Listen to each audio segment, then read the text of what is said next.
One of her questions were, what are some of the challenges you've seen regarding Black history in Venice, past and present? What does Black history mean to you? And where do you see the fight for Black history and social equity going in the future? Black history means not letting it disappear, and that it's here, and we're going to continue to make sure that people know about it. And what are some of the challenges you've seen regarding Black history in Venice, past and present? I think we've talked about a number of them here today. They remain challenges, even from history of enslavement. They remain the same challenges: employment, education, fairness and equity in law enforcement. The greater percentage of people that are currently incarcerated are Black and brown people. African Americans are only 14% of the whole total United States population. So why are they more than 40% of the prisons within the United States of America? Only second to brown people. And so this is unjust.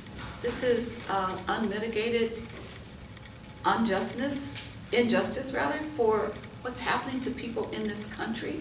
And if you look at our federal government, you see that it is gut-wrenchingly disturbing to me to see what's happening. And if that is not the clarion call for people to get out and vote for what it is that you believe in, then I'm moving to Canada. And what do you see the fight for Black history and social justice going in the future? So whoever. We have to continue to make sure that we do have it. And like I said, it's been spoken about how it was even hard to have our display out there and to be in here and to have less hours. We will not give up, and God will help us. Thank you.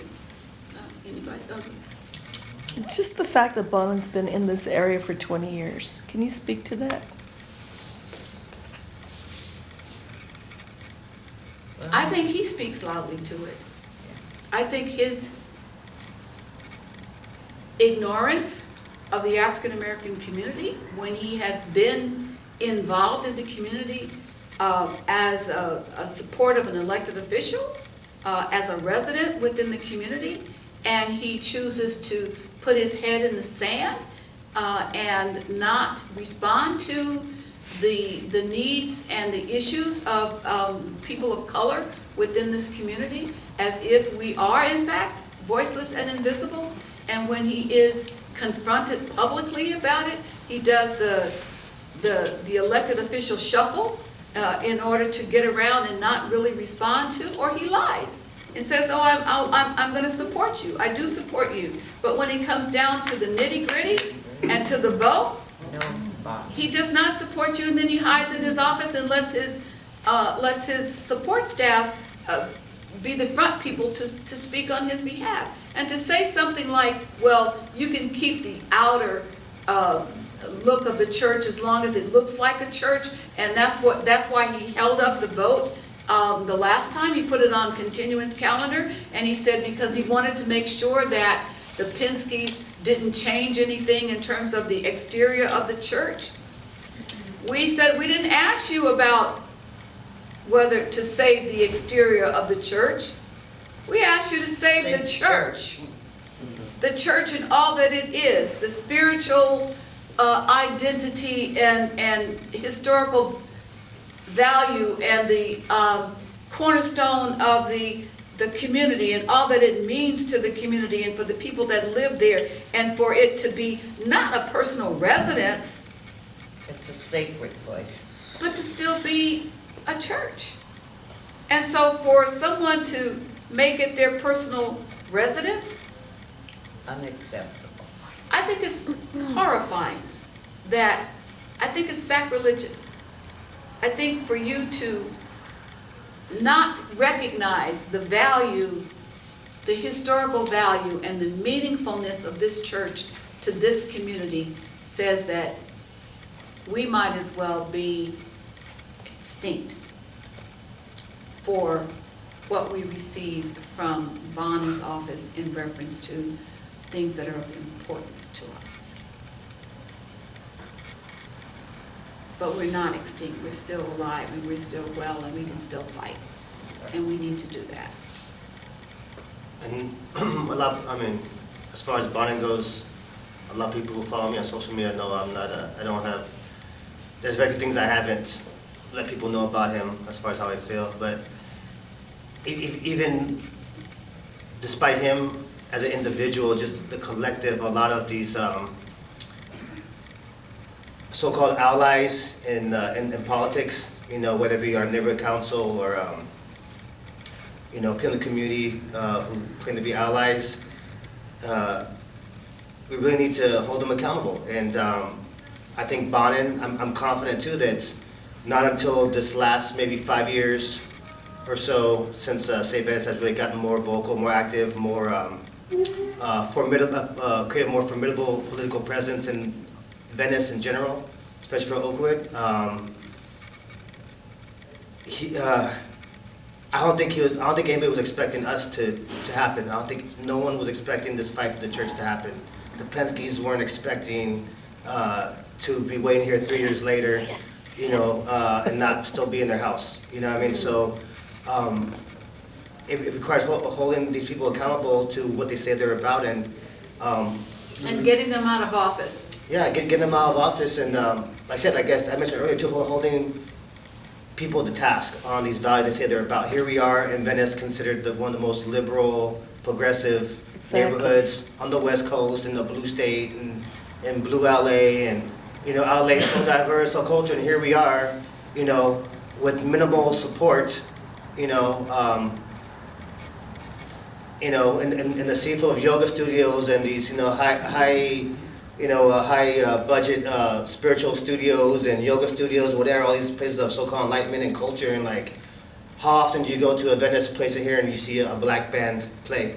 You might see the black person in the background or the bass player in the back, whatever, but you don't really see. I have to go to East LA to go, find space like that. At least I don't know any place in Venice I can go to, but so I got off track of what I was saying, but. Diversity is important, and social justice important, and recognition of who built this community and the value of what was here and what still should be here. And I was going to say that when Bernstein offered up, he said, well, let's see what we can do in terms of cultural narrative as a way of recognizing the community. We can find a way for you to tell the story. Great, like an audio file? Mm-hmm. You can walk around Venice with a microphone with little plugs in your ear and say, what used to be here was, First Baptist Church was started in 1908, but here is where the Penskes live. You could do that. You can say, well, the 1970 low-income apartment buildings became market rate, where it's no more low income. You can live there for $3,000, $4,000, $5,000 a month. In fact, we fought. We only got really 20 more years with all the new owners and We're about to run out of that, right? And we're about to run out of it. In 5 years, I think, yeah. Yeah. And we only got 20 years, and these years are going by fast. And that was to be able to keep it for those people that were there. Right. Because once it became market rate without the extension, Right. there were efforts to force people to move. Right. So they put in new rules. So if you were previously incarcerated, you could not live there anymore. If you had a spouse or someone who was getting out of prison, they could not come and live there. Your husband, your children, or whoever Separating families. could not live there. If you initially needed a 3-bedroom because you had girls and boys as needing 2 separate bedrooms, and say your son moved, so now you just had girls, then you needed to move into a 2-bedroom instead of a 3-bedroom. But now you have to pay first and last month's rent again. even if you're moving into the same complexes. So all kinds of ways to make it impossible for you to stay there and to force you out so they could turn your unit into a market rate unit. So, we at one point had a very strong housing support advocacy here in Venice, and that sort of faded with the gentrification movement coming into Venice in 95, 96, even stronger. Any other questions?